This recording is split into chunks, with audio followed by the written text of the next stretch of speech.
Keegan O'Leary by John Keegan. One winter's day long, long ago, when I was a little fellow, a stranger wandered to our door, grey-headed, blind and yellow. And oh, how glad was my young heart, though earth and sky looked dreary, to see the stranger and his dog, poor Pinch and Caoch O'Leary.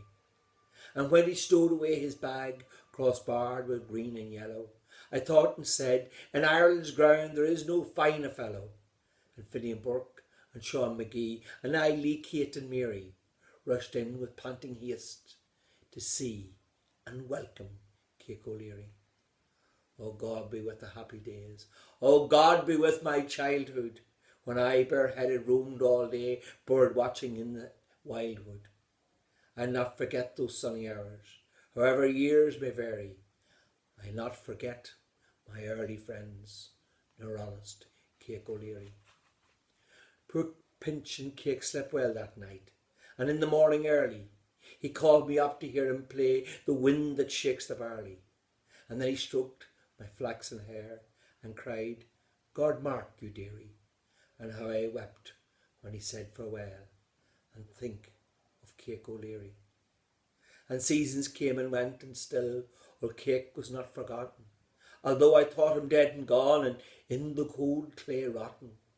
And often when I walked and danced with Eily, Kate and Mary, we spoke of childhood rosy hours and prayed for Caoch O'Leary. Well, 20 summers had gone by, and June's red sun was sinking, when I, a man, sat by my door, of 20 sad things thinking. A little dog came up our way, his gait was slow and weary, and at his tail a lame man limped. 'Twas Pinch and Caoch O'Leary. Old Caoch, but how woe begotten, his form is bowed and bending, his fleshless hands are still and wan, aye, time is even blending the colours of his threadbare bag, and Pinch is twice as hairy and thin-spare as first when I saw himself and Caoch O'Leary. God blessings here, the wanderer cried, far, far be hell's black viper. Does anybody hereabouts remember Caoch the piper? With swelling heart I grasped his hand. The old man murmured, dearie, are you the silken-headed child that loved poor Caoch O'Leary? Yes, yes, I said. The wanderer wept, as if his heart was breaking. And whereabouts of Vic Macree, he sobbed, is all the merry-making that I saw here 20 years ago.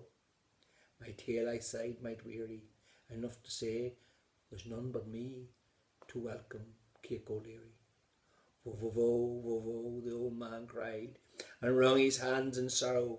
Pray lead me in the storm Macree, and I'll go home tomorrow.